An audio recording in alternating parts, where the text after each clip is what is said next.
We get to see a lot of boat builds here on YouTube, but there's not a lot of finished boats. After 2 years of on and off construction, I have finished my Passagemaker Dinghy. The Chesapeake Lightcraft website says that you can use this boat as a sailboat, rowboat, or a motorboat. Their media mostly features it as a sailboat, partially features it as a rowboat. I wanted to use it as a motorboat as well, and didn't find any good video resources on the internet to describe it. So here I am. Another thing you don't see very often is how people get these smaller boats to the water. For my Passagemaker, I already had a 14-foot flatbed. I did buy Chesapeake Lightcraft's dolly, and I used that to bring the boat Final Destination to the water, but I transport it on the dolly on my trailer, and it works really well for me. Over the course of this video, I hope to really show the motoring capabilities of this boat. In many ways, the Passagemaker is like a wooden john boat, but in a lot of other ways, it's a better sailing vessel. One thing that I don't like about the Chesapeake Lightcraft dolly is that it floats, which is really nice to not lose it, but makes it really hard to get a floating boat off of it. Maybe one day I'll attach some weights to it to prevent that.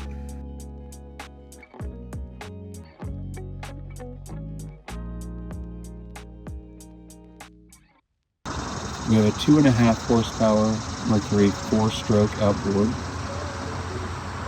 This little motor weighs 41 pounds and pushes the boat along at a maximum of 6 to 7 miles an hour, which is really all you need out of a boat like this. The whole speed on this boat's under 5 miles an hour, so really anything over 5, you're just putting more power at something that it's not going to really have an effect. The boat won't go up on plane, but you do have to worry about trimming it. I weigh 230 pounds, so this little boat is stressed when I sit in the back with a 40-pound motor on it. To alleviate this issue, went on Amazon and bought a tiller extension, and I do most of my motoring from this boat on the center seat.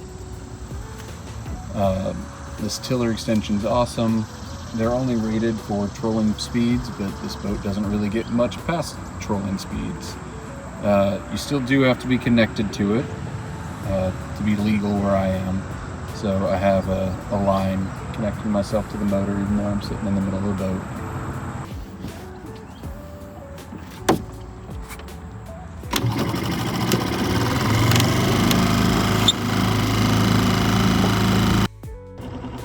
Four-strokes are generally quieter than their two-stroke brethren.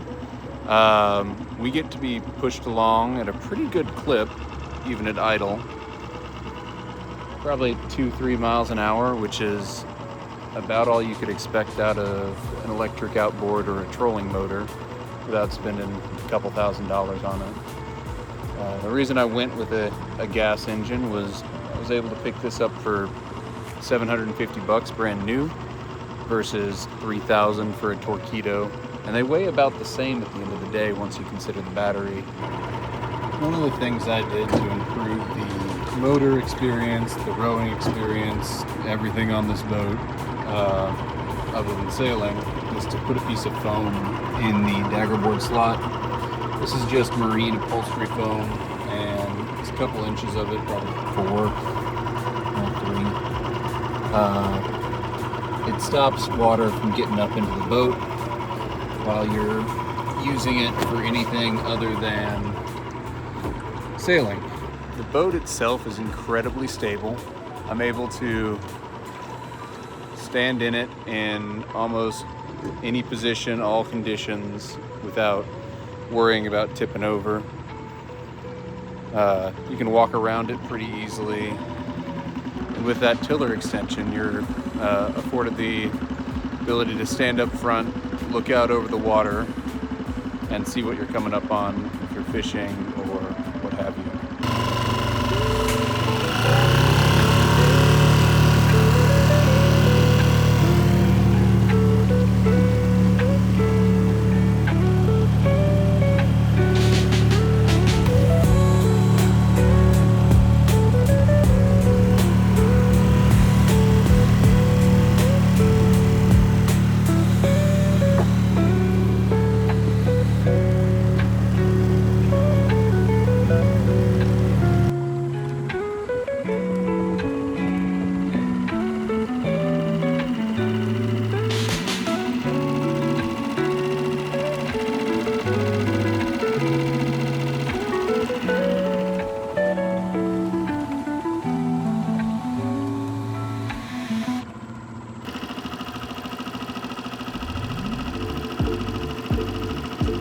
Starting here at the, I guess the last mouth of the Tapsco River, I'm gonna go around Baltimore's Inner Harbor as quickly as possible on this motor, on this boat. Let's see what happens.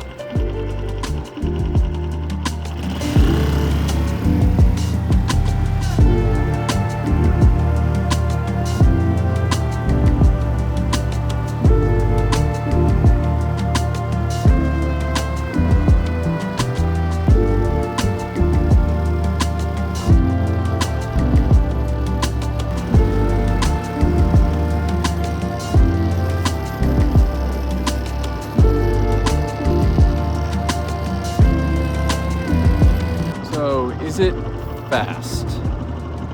Not at all. You're easily making more wake than any other boat doing twice your speed. But for a quick little pleasure cruise or a long pleasure cruise, if you're just out to have a little fun on the water or do some light fishing, I really don't think you can go wrong with this. It's rated for 4 people, but probably only really good for 2 under most load conditions. But 2 adults, 2 children could probably fit in here, no problem. So checking the idle speed on this thing, right?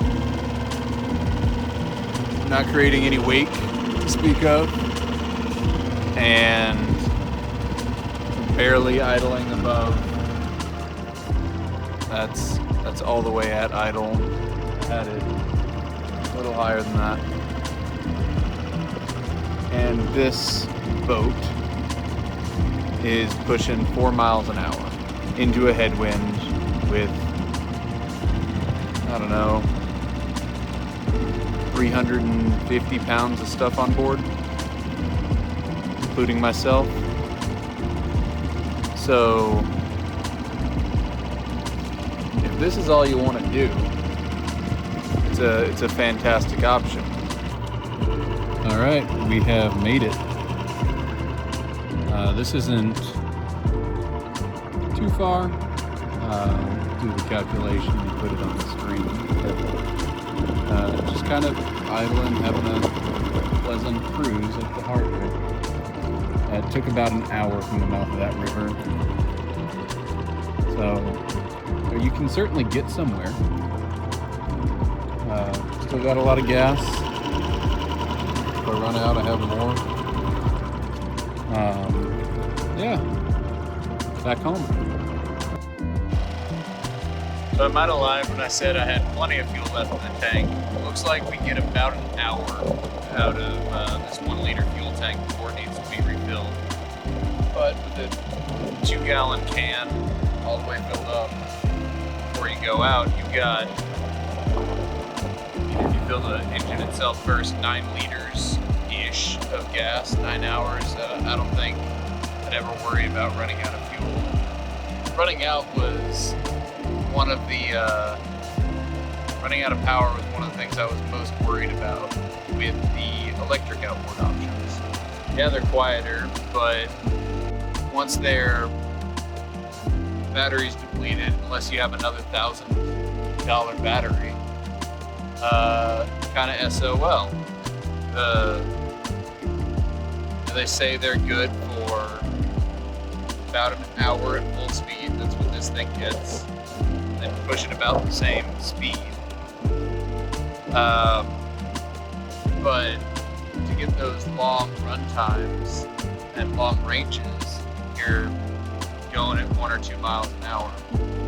You're getting a lot more out of 2.5 horse outboard than that, or 4 horsepower outboard. I really wouldn't go much bigger than the 2.5, just because of the weight. I know Suzuki makes a 29-pound, 2.5 horsepower. This one's 41, so that's, you know, not an insignificant difference. The Mercury 4-stroke 4 horsepower new models are a grand total of 56, I think. Check that. So on a boat that only has a 650-pound capacity, you're really pushing what's possible to put in your boat after putting those larger engines on. Thank you so much for watching through to the end. I hope you enjoyed the video. If you'd like to see anything else or have any questions about these Passage Makers, feel free to drop a comment, and I'll see you next time.